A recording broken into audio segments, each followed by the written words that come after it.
কেন জেলখানায় ঢুকতে হয়েছে? তার জনপ্রিয়তা বেশি, আর কোরআনের দাওয়াতের দিকে মানুষ দলে দলে কি করতেছে? ইসলাম ধর্ম গ্রহণ করতেছে। এই জন্য কাফেরদের কি মাথা খারাপ। আমাদের দেশেও তো দেখা যায় কোন মানুষের যদি জনপ্রিয়তা বেশি দেখে মানুষের হিংসা লাগে, আছে না? হিংসা লাগে কিনা? হিংসা লাগে।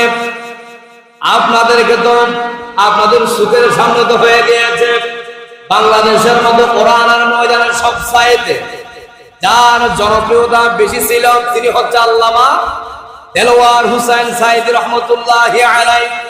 তারপরে বাংলাদেশের মধ্যে যার জনপ্রিয়তা আকাশচুম্বী হয়েছে তিনি হলেন তরুণদের আইকন। 2-4 দিন আগে মালয়েশিয়া থেকে আমাদের দেশে এসেছে, শুনেছেন নাম কি? ডক্টর মিজানুর রহমান আজহারি। ডক্টর মিজানুর রহমান আজহারি, ওনাকে চিনে না এমন কোন লোক নাই, যেহেতু মোবাইলের মধ্যে ওনার অসংখ্য আলোচনা কিনা।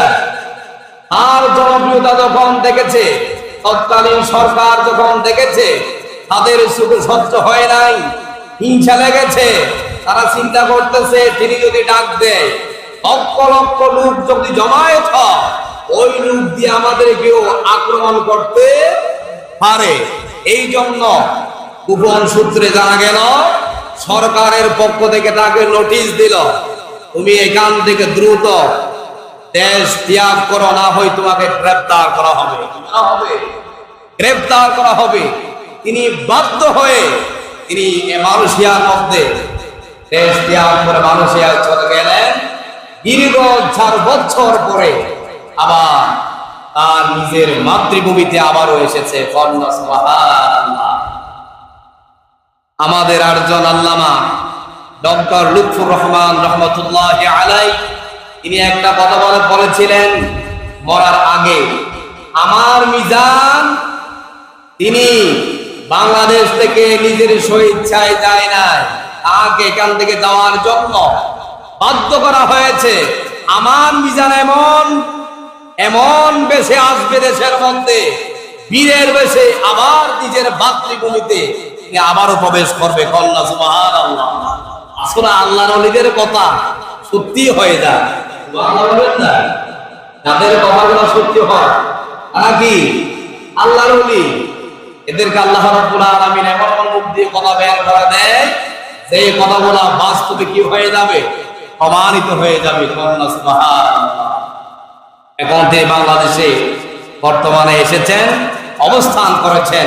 আমরা তার জন্য দোয়া করে আল্লাহ পাক যেন মিজানুর রহমান আজহারি হাফিজাহুল্লাহকে আল্লাহ পাক দীর্ঘ নেক হায়াত দান করুন, সর্বরে আমিন। বলেছিলাম জনপ্রিয়তার কথা। মক্কার মধ্যে মুহাম্মদের দিন দিন জনপ্রিয়তা বৃদ্ধি পাচ্ছে। মক্কার মধ্যে যখন জনপ্রিয়তা বৃদ্ধি পাচ্ছে তখন কাফেরদের সহ্য হইতেছে না। তখন তারা সিদ্ধান্ত গ্রহণ করলো মুহাম্মদকে কারাগারে ঢুকিয়ে দাও। কারাগারে ঢুকিয়ে দাও। শিয়াবে আবু তালিবের মধ্যে মুহাম্মদ সাল্লাল্লাহু আলাইহি ওয়াসাল্লামকে কারাগারে ঢুকিয়ে দেওয়া হলো। ঢুকিয়ে দেওয়ার পরে তিনি সেখানে 3 বছর কাটিয়েছে। জেল কয় বছর কেটেছেন? 3 বছর। বর্তমান কত? রাসূলুল্লাহ ইসলাম জেলের মধ্যে ছিলেন 3 বছর। কয় বছর? 3 বছর। জেলখানাটা কি রকম ছিল? আমাদের দেশের মধ্যে জেলখানা আছে, যেই জেলখানার মধ্যে আসামিদেরকে ঢুকিয়ে দেওয়া হয় সেখানে আসামিদের জন্য খানার ব্যবস্থা আছে না নাই? ভালো হোক বা খারাপ হোক, খানা আছে না নাই? আছে। জেলখানার মধ্যে যখন কোন আসামি অসুস্থ হয়ে যায় তার জন্য চিকিৎসা আছে না নাই? আছে। আর আপনার আমার নবী মুহাম্মদুর রাসূলুল্লাহ সাল্লাল্লাহু আলাইহি ওয়াসাল্লামকে যে জেলখানায় ঢুকিয়ে দেওয়া হলো, সেই জেলখানার কি অবস্থা ছিল জানেন? বললে তো আপনারা আশ্চর্য হয়ে যাবেন। তাকে ঠিক মতো খাবার দেওয়া হতো না।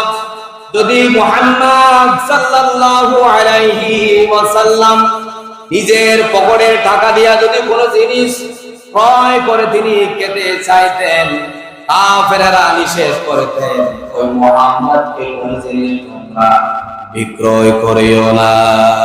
নাউজুবিল্লাহ। কত কষ্ট করে জেল কেটেছেন। আজকে আমরা যারা জেল কেটে দেখি তাদের কত সুন্দর ব্যবস্থা হয়, একটু যদি কষ্টও হয় তাদের কত জানে মারে না, জানে মারে না। মুহাম্মদ সাল্লাল্লাহু আলাইহি ওয়াসাল্লাম শিয়াব আবু তালিবের মধ্যে, জেলখানার মধ্যে তাকে ঢুকিয়ে দেওয়া হলো। তাকে কোনো নাস্তা পানি খাবার দিত না। নিজের টাকা দিয়া যখন খানা ক্রয় করতে চেতেন, তাকেও ক্রয় করত না।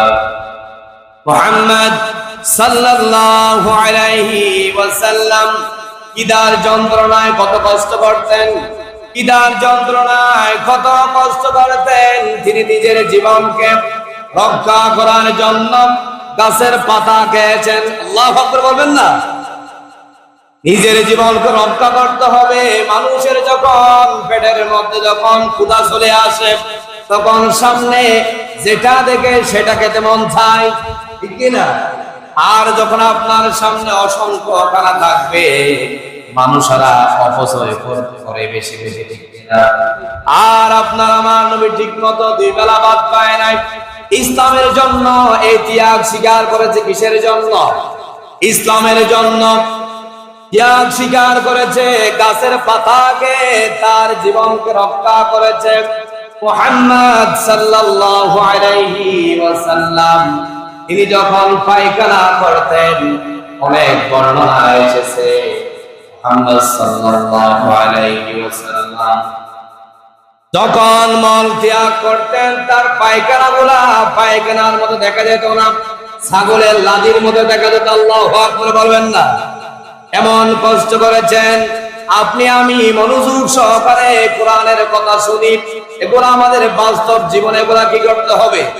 বাস্তব জীবন আমাদেরকে পরিচালনা করতে হবে। এই আলোচনা শুনে কান দিয়ে শুনলাম আর কান দিয়ে বের করে দিলাম, এই আলোচনা শুনে কোনো লাভ হবে না। মুহাম্মদ সাল্লাল্লাহু আলাইহি ওয়াসাল্লাম কত কষ্ট করেছেন জেলখানার মধ্যে।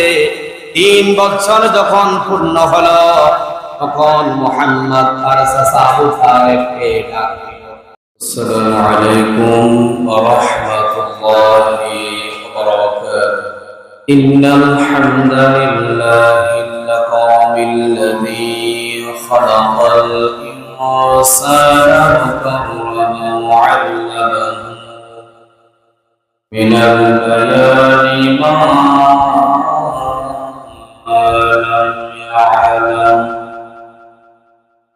فسبحان الذي لا يحصى امتنانه باللسان ولا بالقلم. نشهد أن لا إله إلا الله وحده لا شريك له. نشهد أن سيدنا وحبيبنا ومولانا محمدا عبد الله ورسوله الذي أرسله بالحق بشيرا ونذيرا وداعيا إلى الله بإذنه وسراجا منيرا. فقد قال الله تعالى في كلامه المجيد وفرقانه الحميد. أعوذ بالله من الشيطان الرجيم. بسم الله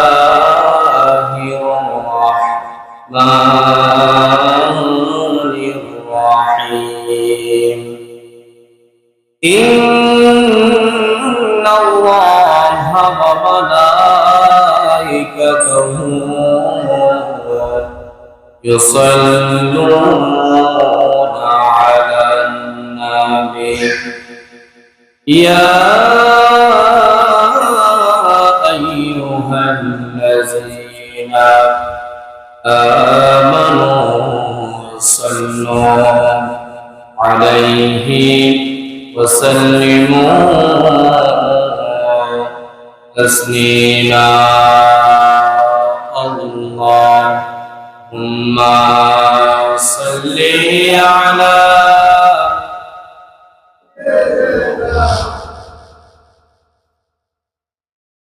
وعلى آل سيدنا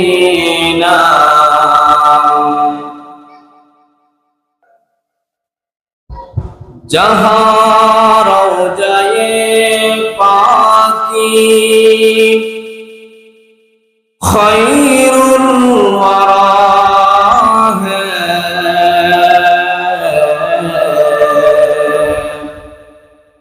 वाफ़ जन्नत नहीं है तो फिर और क्या اللهم صل على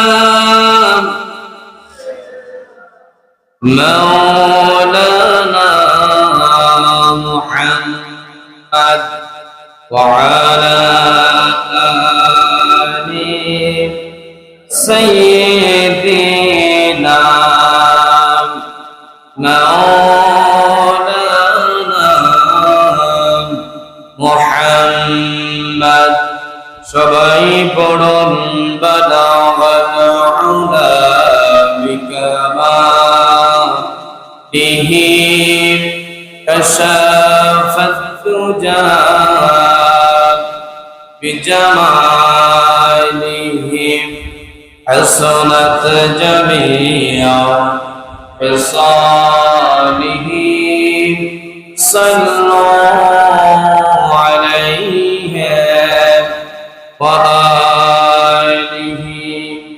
আলহামদুলিল্লাহ সুম্মা আলহামদুলিল্লাহ ঐতিহ্যবাহী চর পার্বতী মুন্সিবাড়ির দরজা জামা মসজিদে উপস্থিত অত্র মসজিদের সম্মানিত ইমাম সাহেব অত্র মসজিদের দায়িত্বশীল বৃন্দ আগত মুসাল্লিয়ান কারাম সপ্তাহের শ্রেষ্ঠ দিন পবিত্র জুমার দিনে আল্লাহ পাক সুবহানাহু ওয়া তাআলা আমাদেরকে মায়া করে ভালোবেসে মহব্বত করে সপ্তাহের শ্রেষ্ঠ দিন পবিত্র জুমার দিনে আল্লাহর ঘর পবিত্র মসজিদে সবার আগে আগে আসার আলোচনায় শামিল হওয়ার তৌফিক দান করেছেন সেই জন্য সে মুনিবের দরবারে একবার অবনত চিত্তে হৃদয়ের আবেগ অনুভূতিকে উজাড় করে দিয়ে সিংহের মতো গর্জন করে একবার পড়ি আলহামদুলিল্লাহ।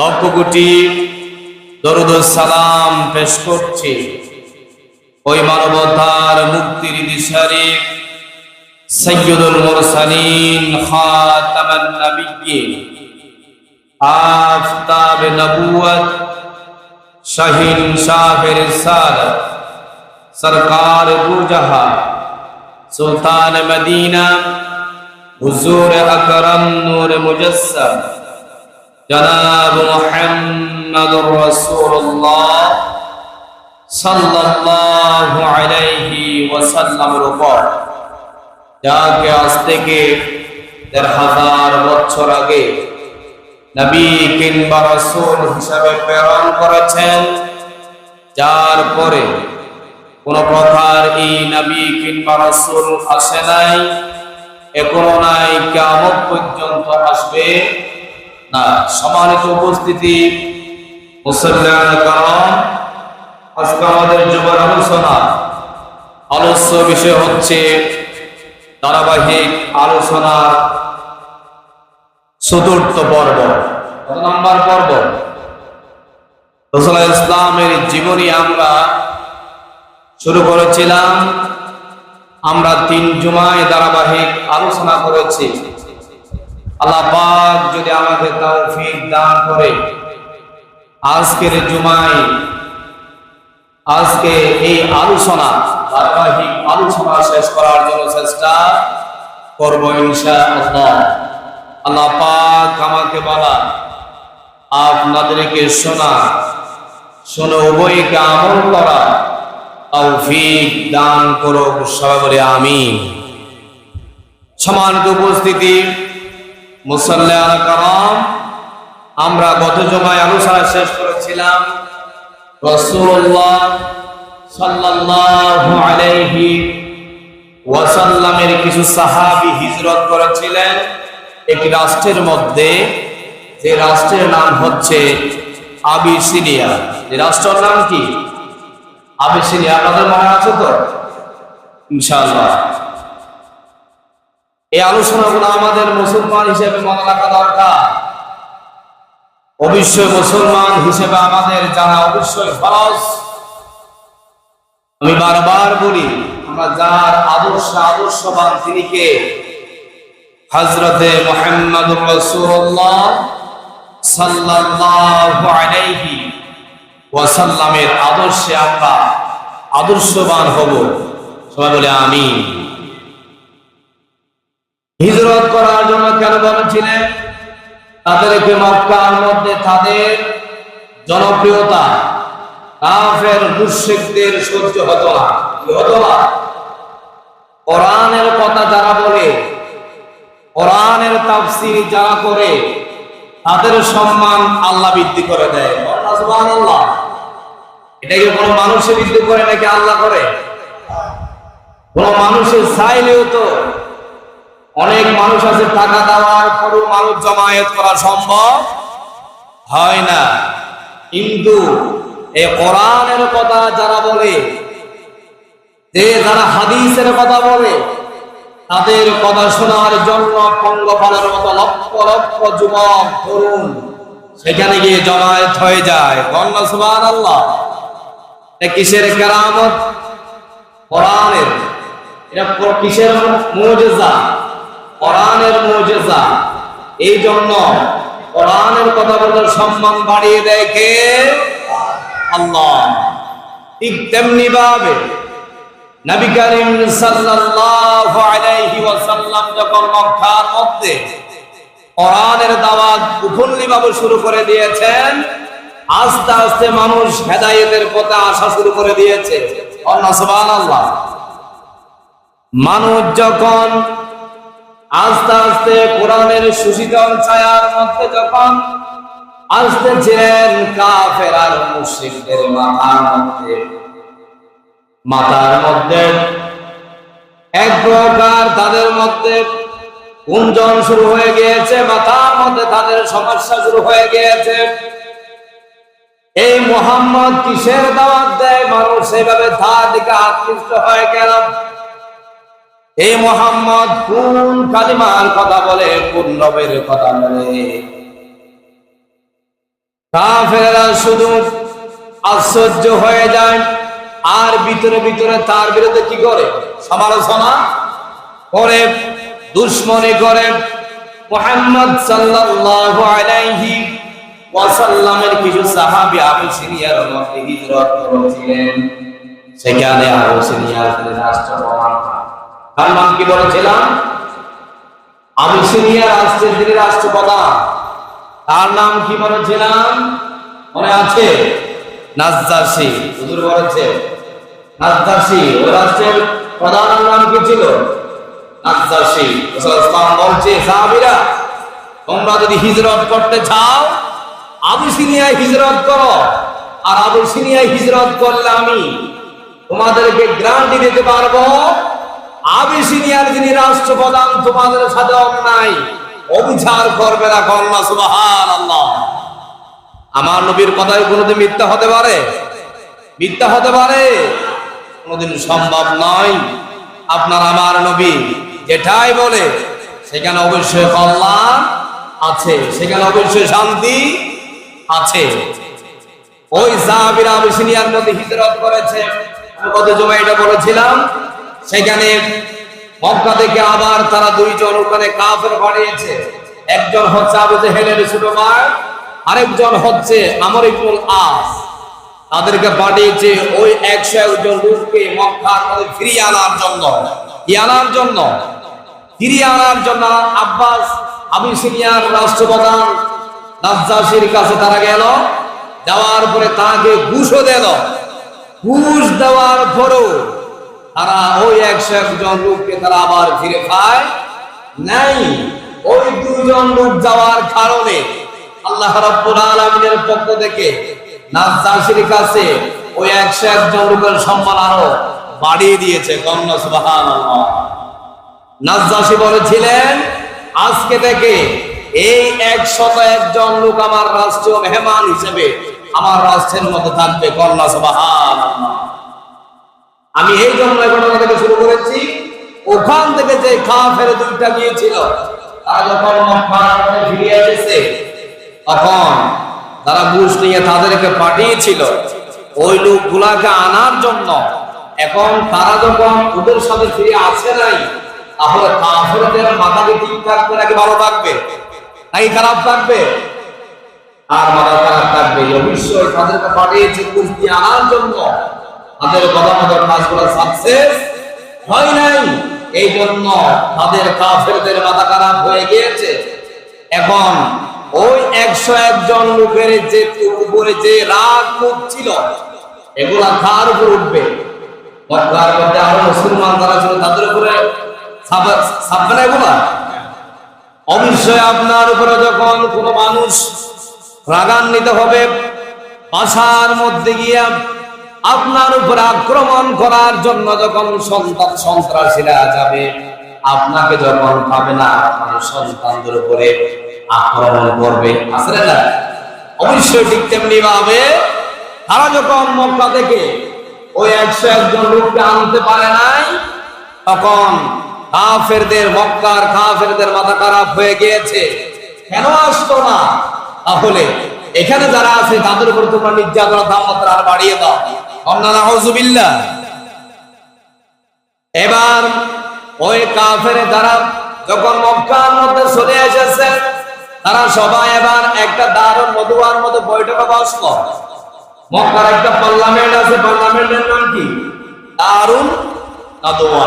দারুন কি? নদওয়া।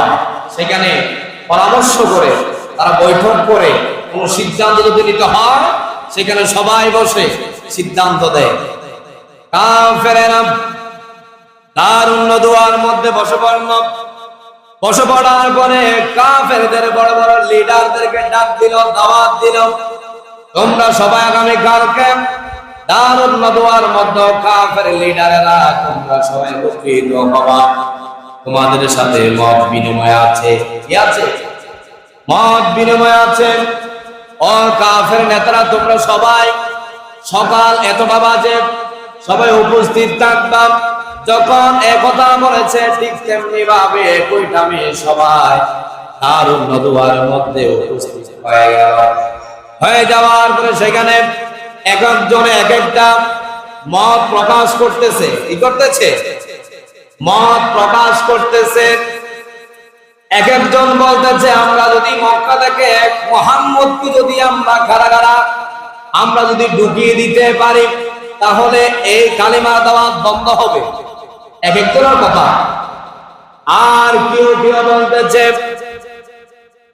আবু জেহেল বলতেছে, মুহাম্মদকে আমার ভাতিজা মুহাম্মদকে জেলে ঢুকিয়ে দিব, সেখানে তিনি দ্বীনের দাওয়াত দেবে, ওখানেও দেখা যাবে না। এইভাবে তারা বিভিন্ন মতামত কি করেছে? প্রকাশ করেছে। এরপরে তারা দুই একজনের সিদ্ধান্ত অনুযায়ী মুহাম্মদ সাল্লাল্লাহু আলাইহি ওয়াসাল্লামকে জেলখানায় ঢুকিয়ে দিল। কি দিল? কেন জেলখানায় ঢুকতে হয়েছে? তার জনপ্রিয়তা বেশি। আর কোরআনের দাওয়াতের দিকে মানুষ দলে দলে কি করতেছে? ইসলাম ধর্ম গ্রহণ করতেছে। এই জন্য কাফেরদের কি মাথা খারাপ। আমাদের দেশেও তো দেখা যায় কোন মানুষের যদি জনপ্রিয়তা বেশি দেখে মানুষের হিংসা লাগে, আছে না? হিংসা লাগে কি না? হিংসা লাগে।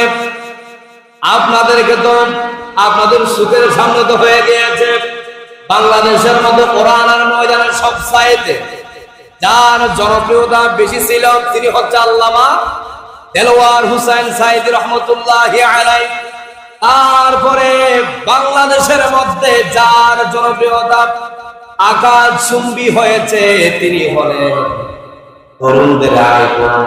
2-4 দিন আগে মালয়েশিয়া থেকে আমাদের দেশে এসেছে, শুনেছেন নাম কি? ডক্টর মিজানুর রহমান আজহারি। ডক্টর মিজানুর রহমান আজহারি, ওনাকে চিনে না এমন কোন লোক নাই। যেহেতু মোবাইলের মধ্যে ওনার অসংখ্য আলোচনা কিনা। আর জনপ্রিয়তা যখন দেখেছে, তৎকালীন সরকার যখন দেখেছে তাদের সুখে সহ্য হয় নাই, হিংসা লেগেছে।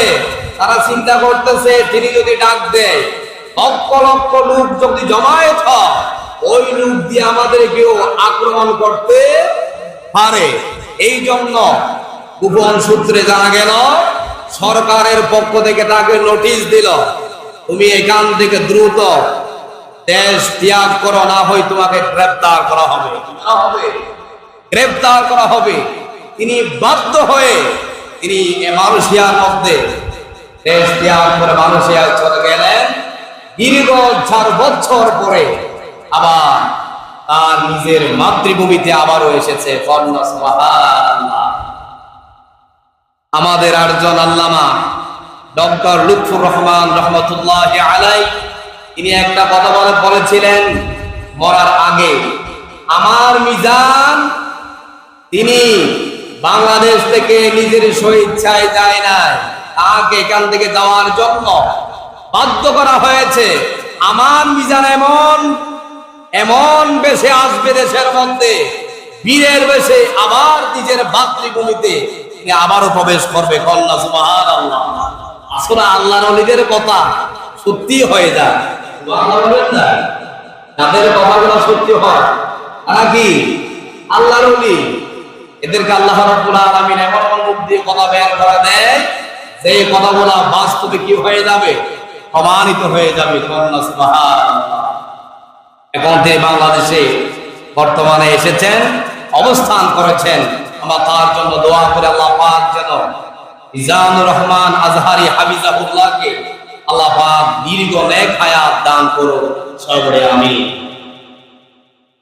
বলেছিলাম জনপ্রিয়তার কথা। মক্কার মধ্যে মুহাম্মদের দিন দিন জনপ্রিয়তা বৃদ্ধি পাচ্ছে। মক্কার মধ্যে যখন জনপ্রিয়তা বৃদ্ধি পাচ্ছে তখন কাফেরদের সহ্য হইতেছে না। তখন তারা সিদ্ধান্ত গ্রহণ করলো মুহাম্মদকে কারাগারে ঢুকিয়ে দাও। করে দাও, কারাগারে ঢুকিয়ে দাও। শিয়াবে আবু তালিবের মধ্যে মুহাম্মদ সাল্লাল্লাহু আলাইহি ওয়াসাল্লামকে কারাগারে ঢুকিয়ে দেওয়া হলো। ঢুকিয়ে দেওয়ার পরে তিনি সেখানে 3 বছর কাটিয়েছে। জেল কয় বছর কেটেছেন? 3 বছর। অর্থাৎ কত? রাসূলুল্লাহ ইসলাম জেলের মধ্যে ছিলেন 3 বছর। কয় বছর? 3 বছর। জেলখানাটা কি রকম ছিল? আমাদের দেশের মধ্যে জেলখানা আছে, যেই জেলখানার মধ্যে আসামিদেরকে ঢুকিয়ে দেওয়া হয় সেখানে আসামিদের জন্য খানার ব্যবস্থা আছে না নাই? ভালো হোক বা খারাপ হোক, খানা আছে না নাই? আছে। জেলখানার মধ্যে যখন কোনো আসামি অসুস্থ হয়ে যায় তার জন্য চিকিৎসা আছে না নাই? আছে। আর আপনার আমার নবী মুহাম্মদুর রাসূলুল্লাহ সাল্লাল্লাহু আলাইহি ওয়াসাল্লামকে যে জেলখানায় ঢুকিয়ে দেওয়া হলো, সেই জেলখানার কি অবস্থা ছিল জানেন? বললে তো আপনারা আশ্চর্য হয়ে যাবেন। তাকে ঠিক মতো খাবার দেওয়া হতো না। যদি মুহাম্মদ সাল্লাল্লাহু আলাইহি ওয়াসাল্লাম নিজের পকেটের টাকা দিয়া যদি কোনো জিনিস ক্রয় করে তিনি খেতে চাইতেন কাফেরেরা নিষেধ করতেন ওই মুহাম্মদকে কোন জিনিস তোমরা বিক্রয় করিও না। নাউজুবিল্লাহ। কত কষ্ট করে জেল কেটেছেন। আজকে আমরা যারা জেল কেটে দেখি তাদের কত সুন্দর ব্যবস্থা হয়, একটু যদি কষ্টও হয় তাদের কত জানে মারে না, জানে মারে না। মুহাম্মদ সাল্লাল্লাহু আলাইহি ওয়াসাল্লাম শিয়া আবু তালিবের মধ্যে জেলখানার মধ্যে তাকে ঢুকিয়ে দেওয়া হলো। তাকে কোনো নাস্তা পানি খাবার দিত না। নিজের টাকা দিয়া যখন খানা ক্রয় করতে চেতেন তাকেও ক্রয় করত না। মুহাম্মদ সাল্লাল্লাহু আলাইহি ওয়াসাল্লাম কিদার যন্ত্রণায় কত কষ্ট করতেন, কিদার যন্ত্রণায় কত কষ্ট করতেন। তিনি নিজের জীবনকে রক্ষা করার জন্য গাছের পাতা খেয়েছেন। আল্লাহু আকবার বলবেন না? নিজের জীবনকে রক্ষা করতে হবে। মানুষের যখন পেটের মধ্যে যখন ক্ষুধা চলে আসে তখন সামনে যেটা দেখে সেটা খেতে মন চায়, ঠিক কিনা? আর যখন আপনার সামনে অসংখ্য খানা থাকবে মানুষেরা অপচয় করে বেশি বেশি, ঠিক কিনা? আর আপনার আমার নবী ঠিক মতো দুই বেলা ভাত পায় নাই। ইসলামের জন্য এই ত্যাগ স্বীকার করেছে। কিসের জন্য? ইসলামের জন্য ত্যাগ স্বীকার করেছে। গাছের পাতাকে তার জীবনকে রক্ষা করেছে। মুহাম্মদ সাল্লাল্লাহু আলাইহি ওয়াসাল্লাম তিনি যখন পায়খানা করতেন, অনেক বর্ণনা এসেছে মুহাম্মদ সাল্লাল্লাহু আলাইহি ওয়াসাল্লাম যখন মল ত্যাগ করতেন তার পায়খানাগুলা পায়খানার মতো দেখা যেত না, ছাগলের লাদির মতো দেখা যেত। আল্লাহু আকবার বলবেন না? এমন কষ্ট করেছেন। আপনি আমি মনোযোগ সহকারে কোরআনের কথা শুনি। এগুলো আমাদের বাস্তব জীবনে এগুলা কি করতে হবে? বাস্তব জীবন আমাদেরকে পরিচালনা করতে হবে। এই আলোচনা শুনে কান দিয়ে শুনলাম আর কান দিয়ে বের করে দিলাম, এই আলোচনা শুনে কোনো লাভ হবে না।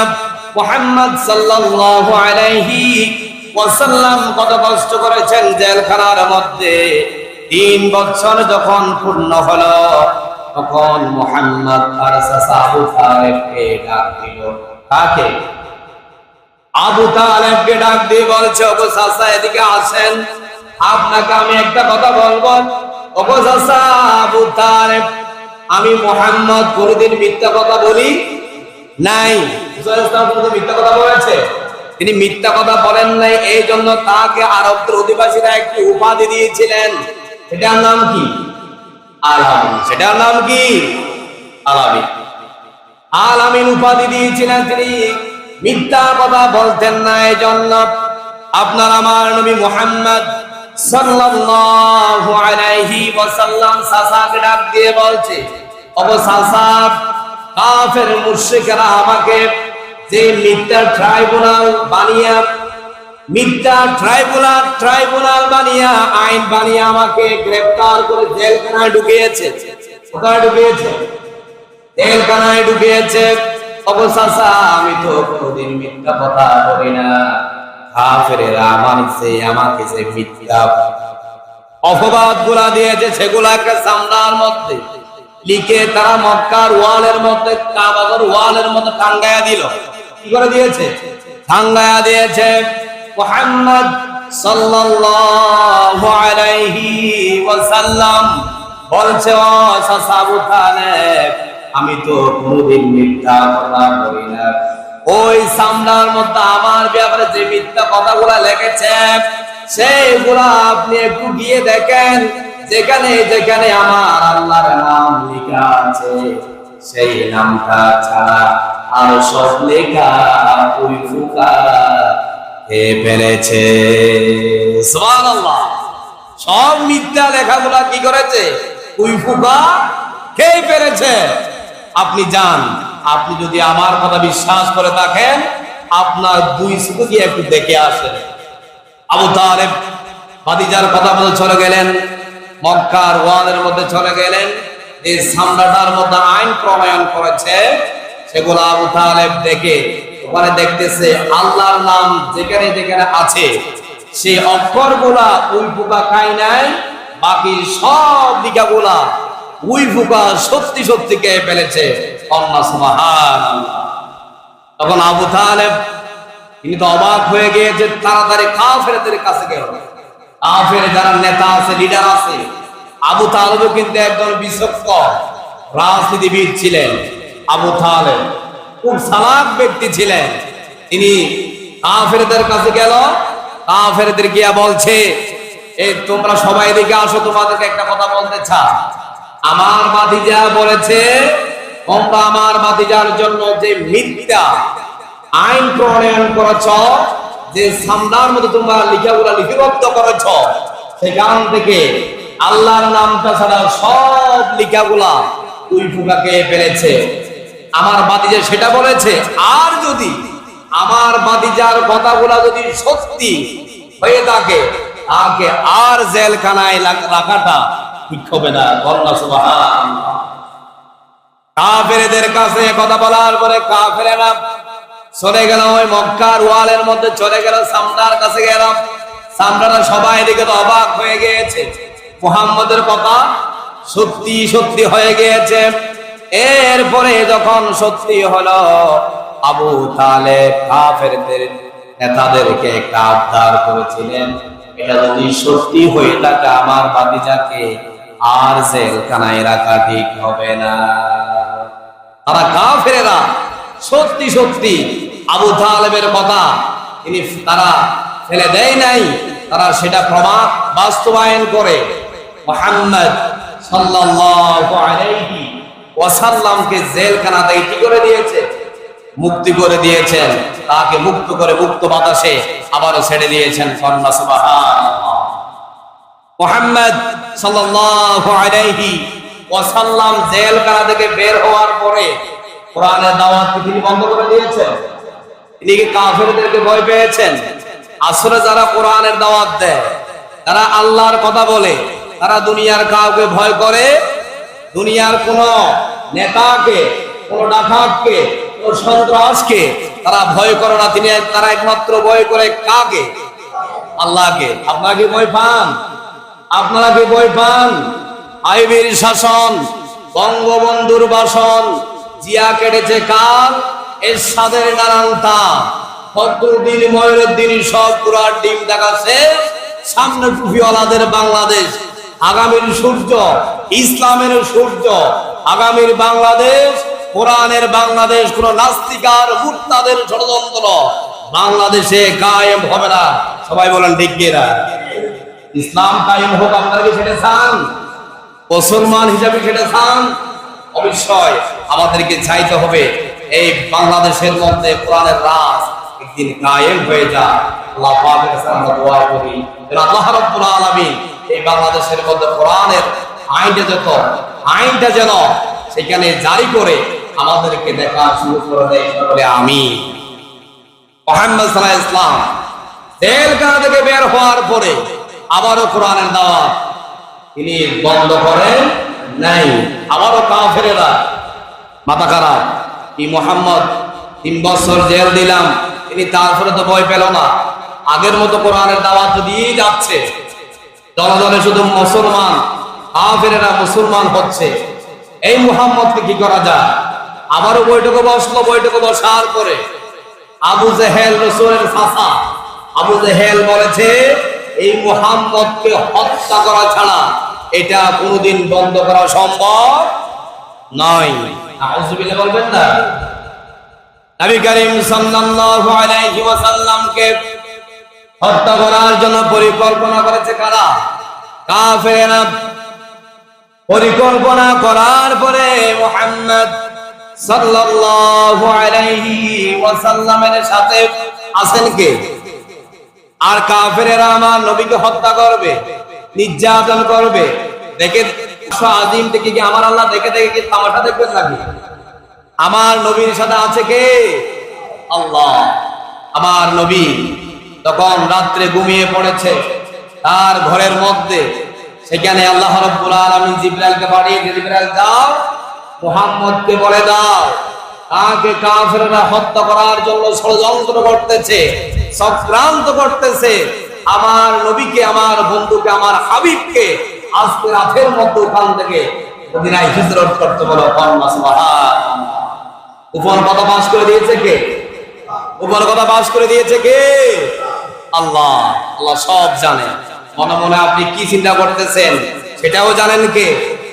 আল্লাহ। আপনার আমার নবীকে আল্লাহ রাব্বুল আলামিন অবশ্যই বাঁচাবেন। কিভাবে বাঁচাবেন একটু শুনুন।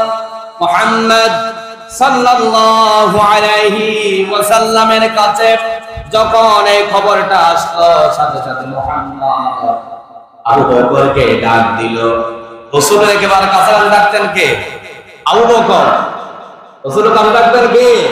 আবু বকর। আবু বকরকে ডাক দিয়ে বলছে, হে আবু বকর, তোমার থেকে আমার সাথে যদি আমাকে যদি আল্লাহ হিজরত করতে বলে, মক্কা থেকে মদিনায় হিজরত করতে বলে, তোমার থেকে আমার হিজরতের সঙ্গী হতে হবে। আল্লাহ সুবহানাল্লাহ। আবু বকর কি করেছে? ইনশাআল্লাহ। দুরূদ বলেন না সুবহানাল্লাহ। হযরত আবু বকর সম্মতি প্রকাশ করেন নাই, সম্মতি প্রকাশ করেছে। আবু বকরকে কথা বলার পরে আবু বকর সেই দিন 2টা উট কিনে ফেলেছে। কয়টা? 2টা উট কিনে তিনি এক দাসীর কাছে পালতে দিয়েছিলেন।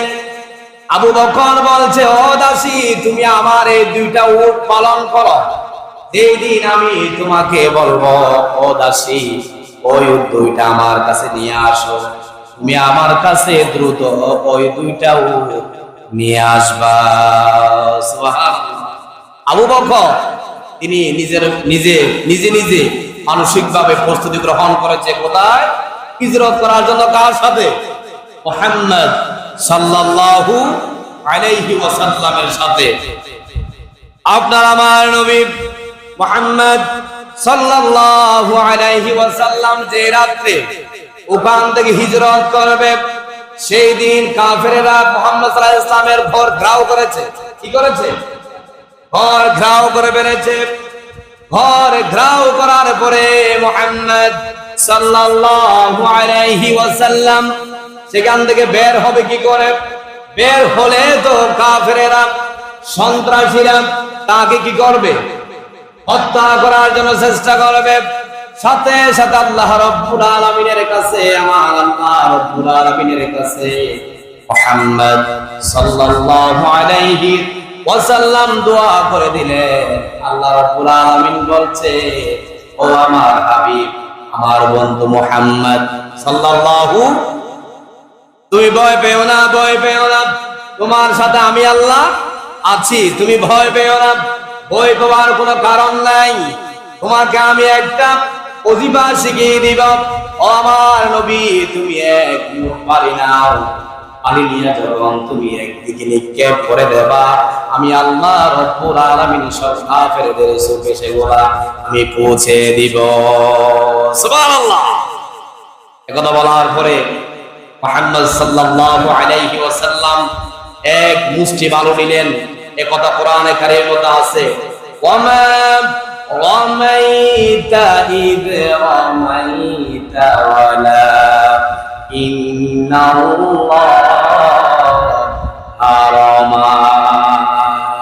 সুবহানাল্লাহ বলবেন না? আল্লাহ রাব্বুল আলামিন বলছে, ও আমার হাবিব, আমার বন্ধু মুহাম্মদ, তুমি কি নাও?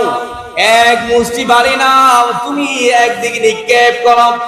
কয়েক মিনিটের জন্য আমি কাফেরদের চোখকে অন্ধ বানিয়ে দিব। তুমি তারপরে সেখান থেকে বের হয়ে চলে যাবা। কাফেরেরা একটু এক সেকেন্ডের জন্য তোমাকে দেখবে না। সুবহানাল্লাহ। সাথে সাথে মুহাম্মদ সাল্লাল্লাহু আলাইহি ওয়াসাল্লাম এক মুষ্টি বালু নিয়ে মেরে দিলেন। কাফেররা অন্ধ হয়ে গিয়েছে, দুনিয়াদারি কিছু দেখতেছে না।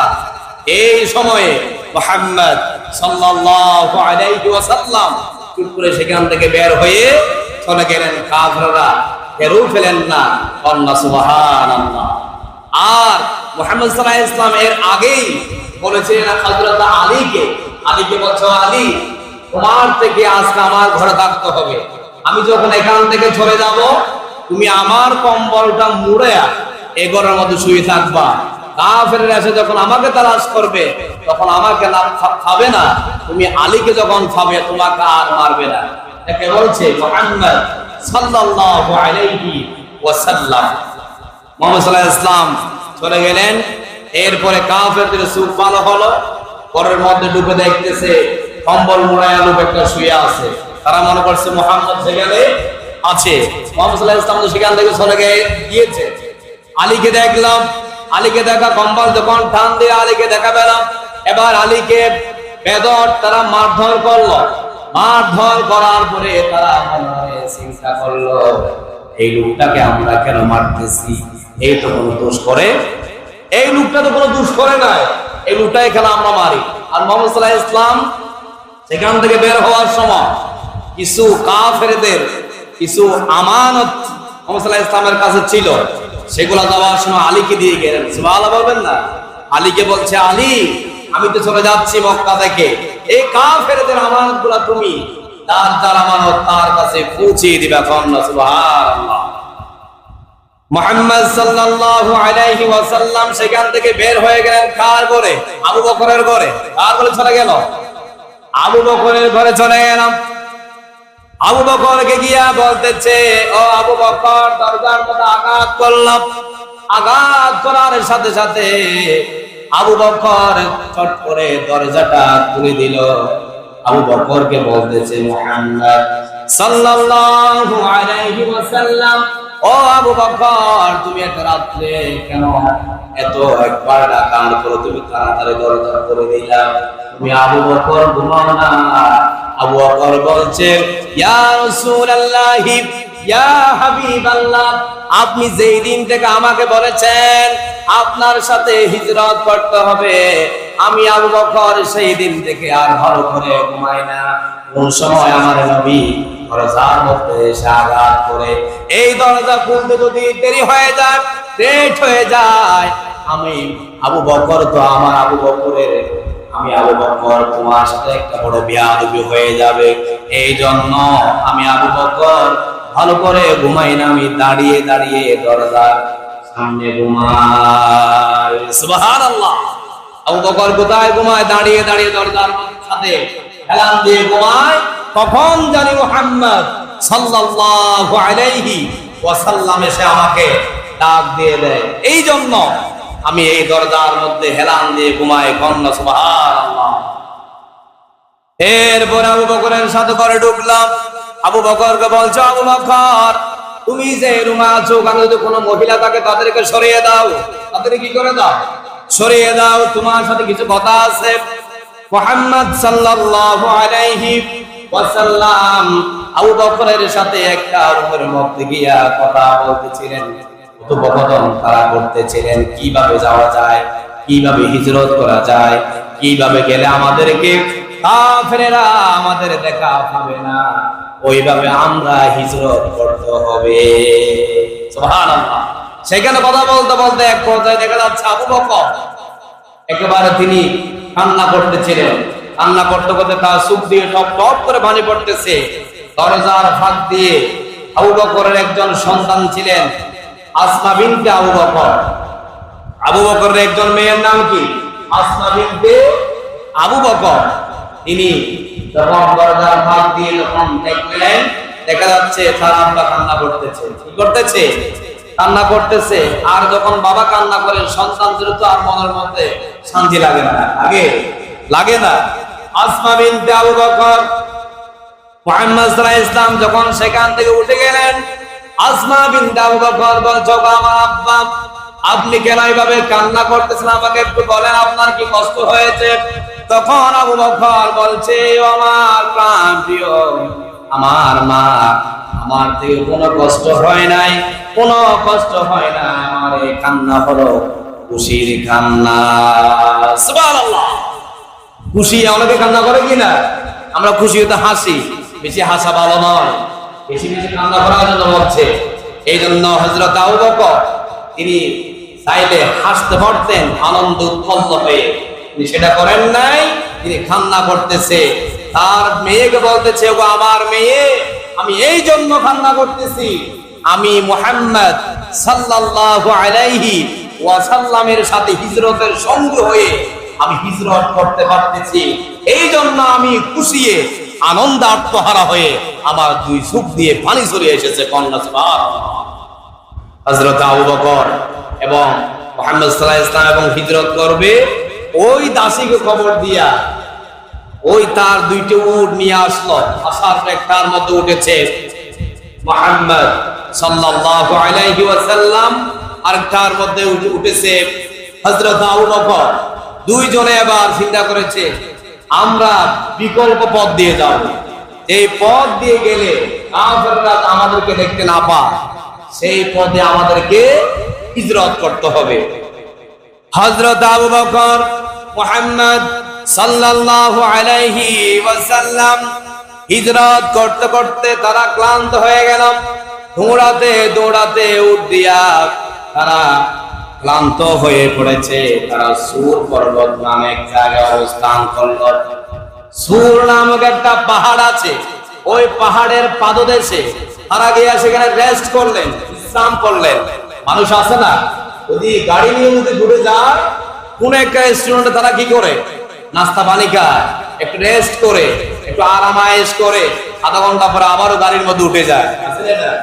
আছে হযরত আবু বকর এবং মুহাম্মদ সাল্লাল্লাহু আলাইহি ওয়াসাল্লাম সুর পর্বতে তারা সেখানে অবস্থান করেছে।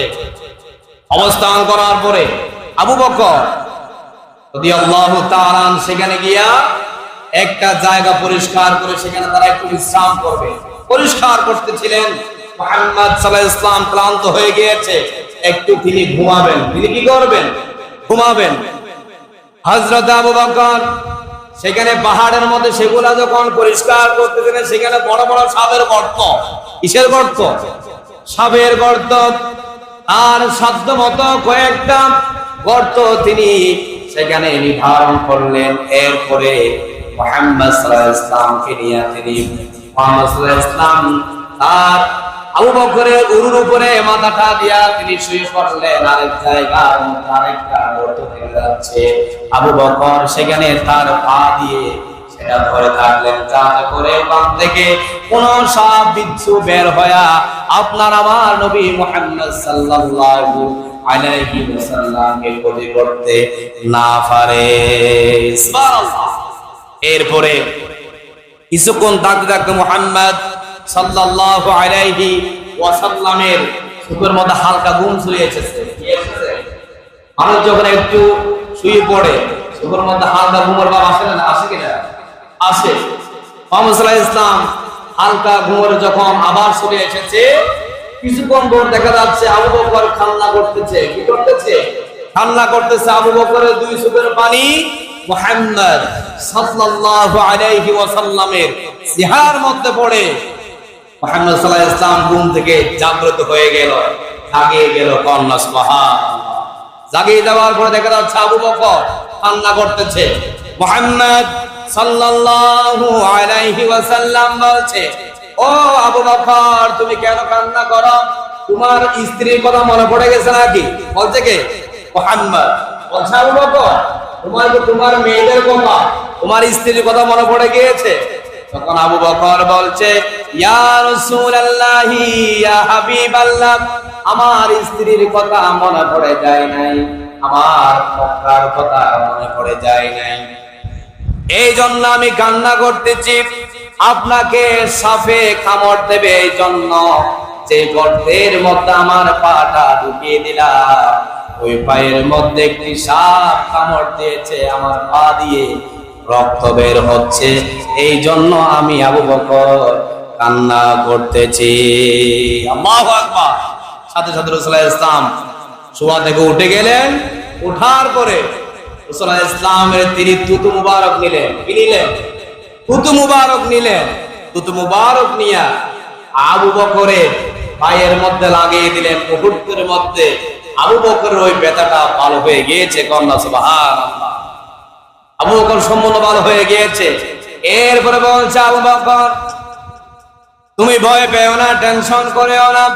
ইয ইয়াকুলু লিসাহিবিহি লা তাহজান ইন্নাল্লাহা মা'ানা। আল্লাহু আকবার। নবী করিম সাল্লাল্লাহু আলাইহি ওয়াসাল্লাম বলছে, আবু বকর তুমি ভয় পেও না, তোমার আমার সাথে একজন আছে, আমার আল্লাহ। সুবহানাল্লাহ। যদি আপনার আমার সাথে যদি আল্লাহ থাকে সেখানে কোনো ভয় নাই। আবু বকর সান্ত্বনা দিচ্ছে মুহাম্মদ সাল্লাল্লাহু আলাইহি ওয়াসাল্লাম। আরেকদিকে কাফের নেতারা মুহাম্মদ সাল্লাল্লাহু আলাইহি ওয়াসাল্লাম এবং আবু বকরকে খুঁজতেছে।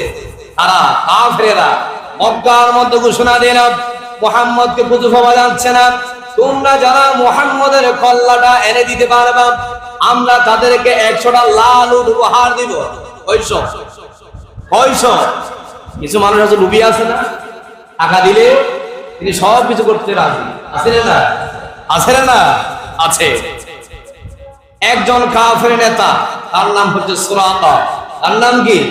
সুরাকা। তিনি উট নিয়ে মুহাম্মদকে খুঁজতেছে, মুহাম্মদকে ধরে আনবে, তার কল্লাটা কেটে দিবে, কাফেরদের কাছে তাকে 100টা লাল উট উপহার দিবে। এবার সুরাকা খুঁজতে খুঁজতে ওই সুর পর্বতের পাদদেশে চলে গেল। পাদদেশে যাওয়ার পরে সেখানে তাদেরকে দেখতে পেয়েছে মুহাম্মদ সাল্লাল্লাহু আলাইহি ওয়াসাল্লাম আর কে? হযরত আবু বকর। দেখার পরে তাদের সাথে সুর পর্বতে যখন দেখতেছে, সুরাকা সেখানে গিয়া মুহাম্মদ সাল্লাল্লাহু আলাইহি ওয়াসাল্লামকে ধরার জন্য সামনে যায়। সাথে সাথে আল্লাহ রাব্বুল আলামিনের কুদরতে সুরাকার উটটা মাটির মধ্যে দেবে যায়। সুবহানাল্লাহ। মুহাম্মদ সাল্লাল্লাহু আলাইহি ওয়াসাল্লামকে মারবা, মুহাম্মদ সাল্লাল্লাহু আলাইহি ওয়াসাল্লামের সাথে আছে কে বললাম? আল্লাহ। সুরাকা যখন সামনে যায়, প্রথমবার গিয়েছে, ওই সুরাকার উটটা মাটির মধ্যে হাঁটু পর্যন্ত দেবে গিয়েছে। ওই উটটা আর উঠতে পারতেছে না। সুরাকা বলছো, মুহাম্মদ তোমাকে আমি মারবো না, তুমি আমাকে কি করে দাও, মাফ করে দাও। মুহাম্মদ সাল্লাল্লাহু আলাইহি ওয়াসাল্লাম কত উদার মনের মানুষ ছিলেন। এই সাইয়ে কাপড় হত্যাও করতে পারতেন, তাকে শাস্তিও দিতে পারতেন। মুহাম্মদ সাল্লাল্লাহু আলাইহি ওয়াসাল্লাম তাকে শাস্তি দেয় নাই। তিনি বলছে, ওই ব্যক্তিকে যদি আমি মাফ করে দিই তাকে আল্লাহ রাব্বুল আলামিন হেদায়েত দিতে পারেন। সুবহানাল্লাহ। হেদায়েত দিতে পারেন। কাফেরদের রব একটু ঠেলা। আমি আগেই বলেছিলাম কাফেরদের রব একটু কি ঠেলা, তারা কথা দিয়ে কথা রাখে না। সুরাকা যখন সামনে যায়, দ্বিতীয়বার আবার গেল, উটটা তার একবারে ঠ্যাং দুইটা মাটির মধ্যে দেবে গেল। এরপর মুহাম্মদ কি করে দিয়েছে, মাফ করে দিয়েছে। তৃতীয়বার যখন আবারও গেল, ওই সুরাকা বারবার তার থেকে মনে পড়ে যায়, মক্কার মধ্যে আমাকে 100টা লাল উট দেবে এই মুহাম্মদের কল্লা নিতে পারলে। নাউজুবিল্লাহ বলেন। মুহাম্মদ সাল্লাল্লাহু আলাইহি ওয়াসাল্লামকে তৃতীয়বার যখন গেলেন, তখন সুরাকা একেবারে গাবিটা তার উটটা একবার মাটির মধ্যে দেবে গেল। দেবে যখন গেল, সাথে সাথে আবারও তিনি মাফ চাইলেন। মুহাম্মদ সাল্লাল্লাহু আলাইহি ওয়াসাল্লাম তাকে আবারও মাফ করে দিলেন। মাফ করে দেওয়ার পর বলছে, সুরাকা মুহাম্মদ আমি আপনাকে মারি নাই, মারবো না। আমি যে আপনাকে মারি নাই এই জন্য আপনি আমাকে কি দেবেন? এবার সুরাকাকে বলছে, মুহাম্মদ সাল্লাল্লাহু আলাইহি ওয়াসাল্লাম বলছে, তোমাকে আমি পারস্যের তিনি রাজা আসে, তার মাথার মুকুটটা তোমাকে দেবে। কন্যা সুবহানাল্লাহ। একথা বলার পরে মুহাম্মদ সাল্লাল্লাহু আলাইহি ওয়াসাল্লাম যেটা বলে এটা সত্যি হয়, অবাস্তব কোনো কথা বলে না। সমিতির সংক্ষেপ এগুলো তাড়াতাড়ি বলে দিচ্ছি। মুহাম্মদ সাল্লাল্লাহু আলাইহি ওয়াসাল্লাম দুনিয়ার জমিন থেকে বিদায় হয়ে গেল। এরপরে খেলাফতের দায়িত্ব এসেছে হযরত আবু বকর। আবু বকরের পরে যখন এসেছে কে? হযরত উমর। উমরের শাসন আমলে মুসলমানরা পুরা রাষ্ট্র বিজয় করে। আর উমরের আমলে ইসলাম কিন্তু প্রসার বৃদ্ধি পেয়েছে বেশি। ইসলামের প্রসার বৃদ্ধি পেয়েছে বেশি। পারস্য তখন মুসলমানদের দখলে চলে এসেছে। এরপর হযরত ওমর রাষ্ট্রপ্রধান সবাইকে বলেছে, পারস্যের যিনি রাষ্ট্রপ্রধান তার মুকুটটা আমার কোষাগারে কি দাও, জমা দিতে হবে এত ঘন্টার মধ্যে। কাফেরেরা মুসলমানেরা তারা এটা খুঁজে উমরের কাছে জমা দিল। জমা দেওয়ার পরে হযরত উমর ডাক দিল সুরাকাকে। সুরাকা তখন ছিল পালোয়ান, আর যখন এই মুকুটটা পাবে সুরাকা তখন কি হয়ে গিয়েছে? বৃদ্ধ হয়ে গিয়েছে। কি হয়ে গিয়েছে? বৃদ্ধ হয়ে গিয়েছে। সুরাকাকে হযরত উমর ডাক দিল, সুরাকা তুমি আমার দরবারে হাজির হও। হাজির হওয়ার পরে পারস্যের রাজা যে মুকুটটা আছে সুরাকার হাতে তুলে দিলেন। সুবহানাল্লাহ। তুলে দেওয়ার পরে বলছে, সুরাকা এই মুকুটটা তোমার হাতে কেন গেল জানো? কেন? মুহাম্মদ সাল্লাল্লাহু আলাইহি ওয়াসাল্লাম তোমার সাথে একটা ওয়াদা করেছিলেন, তোমাকে পারস্যের রাজার মাথার মুকুটটা তোমাকে দেবে। এই জন্য মুহাম্মদ সাল্লাল্লাহু আলাইহি ওয়াসাল্লাম দুনিয়ার জমিন থেকে বিদায় হয়ে গিয়েছে। আমি উমর আমার শাসনামলে যখন ইসলামের প্রসার বৃদ্ধি পেয়েছে, এই রাষ্ট্রের এই মাথার মুকুটটা আমার রাষ্ট্রের দরবার কি হয়েছে? জমা হয়েছে। এটা আমি মুহাম্মদ সাল্লাল্লাহু আলাইহি ওয়াসাল্লামের কথাটা কি করে দিলাম? বাস্তবায়ন করে দিলাম। এই মুকুটটা তুমি নিয়ে যাও। সুবহানাল্লাহ। মুহাম্মদ সাল্লাল্লাহু আলাইহি ওয়াসাল্লাম দুনিয়ার জমিন থেকে যদি চলেও যান, তার কথাগুলো শুধু বাস্তবায়ন হতে থাকবে। কি হতে থাকবে? বাস্তবায়ন হতে থাকবে। রাসূল ইসলাম তার হাজার বছর আগে যা যা বলে গিয়েছে হাদিসের মধ্যে আমরা এখন সব দেখতেছি। ঠিক কি না? কিয়ামতের আলামত আলোচনা হয়ে গিয়েছে। যেগুলা বলে গিয়েছেন তিনি হাদিসের মধ্যে সম্ভাব্য সবগুলো আস্তে আস্তে কি হচ্ছে? বাস্তবায়ন হচ্ছে। রাসূল ইসলাম কোনদিন মিথ্যা বলে না। যা বলেই সেটা সত্যিতে কি হয়ে যায়? প্রমাণিত হয়ে যায়। নবী করিম সাল্লাল্লাহু আলাইহি ওয়াসাল্লামের আল্লাহ পাক আমাদেরকে আদর্শবান হওয়ার তৌফিক দান করুক। সবাই বলে আমিন। হাদা মা ইনদি ওয়া ইলমু ইনদাল্লাহ। আসসালামু আলাইকুম ওয়া রাহমাতুল্লাহি ওয়া বারাকাতুহু।